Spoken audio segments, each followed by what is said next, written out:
বন্ধু যে আমাদেরকে এতক্ষণ প্রশ্ন করছে যে কার কি স্বপ্ন, এখন আমরা জানতে চাই যে ওর কি আশা, ওর কি ইচ্ছা। আসসালামু আলাইকুম। ওয়ালাইকুম আসসালাম। আচ্ছা, ধন্যবাদ আপনাকে আমাকে সুযোগ দেওয়ার জন্য।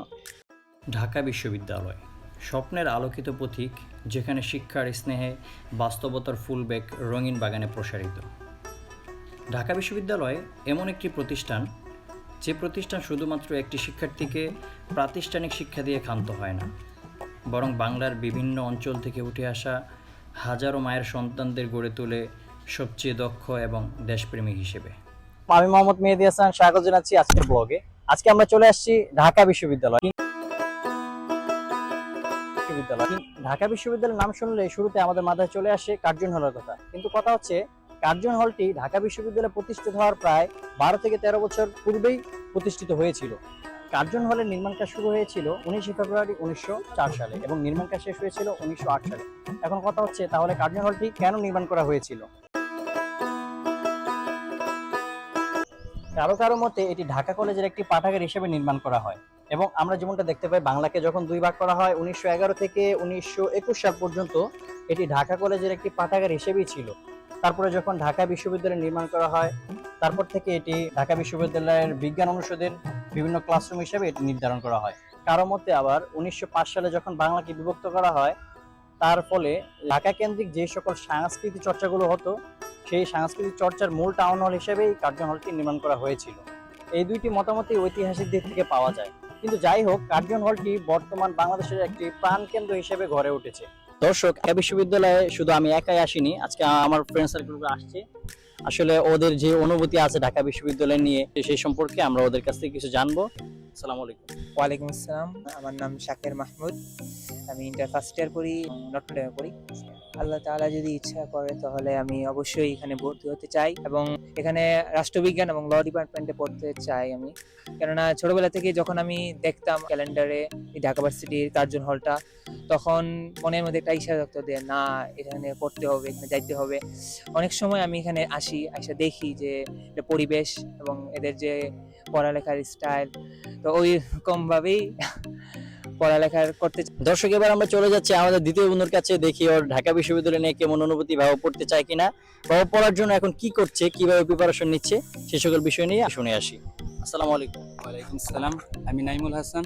আমি দারুন নাজার সিদ্দিকিয়া কামিল মাদ্রাসা অধ্যয়ন করছি আলিম প্রথম বর্ষে।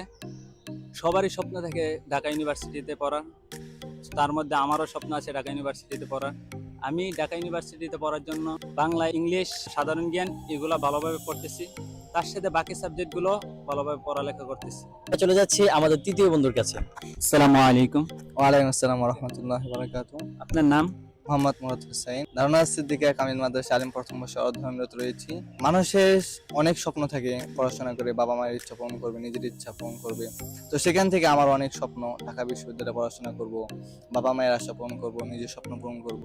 বন্ধু যে আমাদেরকে এতক্ষণ প্রশ্ন করছে যে কার কি স্বপ্ন, এখন আমরা জানতে চাই যে ওর কি আশা, ওর কি ইচ্ছা। আসসালামু আলাইকুম। ওয়ালাইকুম আসসালাম। আচ্ছা, ধন্যবাদ আপনাকে আমাকে সুযোগ দেওয়ার জন্য। ঢাকা বিশ্ববিদ্যালয় স্বপ্নের আলোকিত পথিক, যেখানে শিক্ষার স্নেহে বাস্তবতার ফুলবেগ রঙিন বাগানে প্রসারিত। ঢাকা বিশ্ববিদ্যালয় এমন একটি প্রতিষ্ঠান, যে প্রতিষ্ঠান শুধুমাত্র একটি শিক্ষার্থীকে প্রাতিষ্ঠানিক শিক্ষা দিয়ে ক্ষান্ত হয় না, বরং বাংলার বিভিন্ন অঞ্চল থেকে উঠে আসা হাজারো মায়ের সন্তানদের গড়ে তোলে সবচেয়ে দক্ষ এবং দেশপ্রেমী হিসেবে। ঢাকা বিশ্ববিদ্যালয়ের প্রত্যেকটি স্থাপনায় মিশে আছে হাজারো শিক্ষার্থীর স্বপ্ন বোনার গল্প। ঢাকা বিশ্ববিদ্যালয় কেন এত অনন্য, এই উত্তর খুঁজতে হলে একবার তার ক্যাম্পাসে ঘুরে আসাই যথেষ্ট।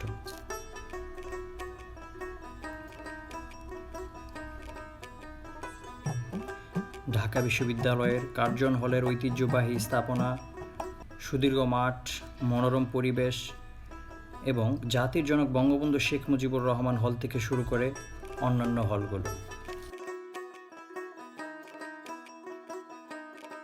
অপরদিকে রাজভাস্কর্য কিংবা অপরাজেয় বাংলাতে এসে খুঁজে বেড়ানো আন্দোলন এবং স্বাধীনতার চেতনা। ঢাকা বিশ্ববিদ্যালয়ের সকল কিছু আপনাকে ভাবতে বাধ্য করবে, একজন বাঙালি হয়ে কেন আপনি গর্বিত। সৃষ্টিশীলতার দিক থেকে আলোচনার ধারার মাঝে অপূর্ব আলোকচিত্র গল্পের সান্ত্বনা ছড়িয়ে দেয় এই বিশ্ববিদ্যালয়।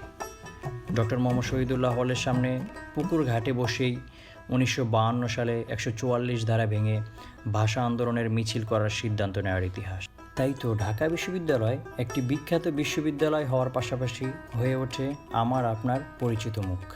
এজন্যই প্রতি বছর ঢাকা বিশ্ববিদ্যালয়ে সুযোগ পাওয়ার জন্য লাখ লাখ শিক্ষার্থী মেতে ওঠে প্রতিযোগিতায়। আমিও তাদেরই একজন।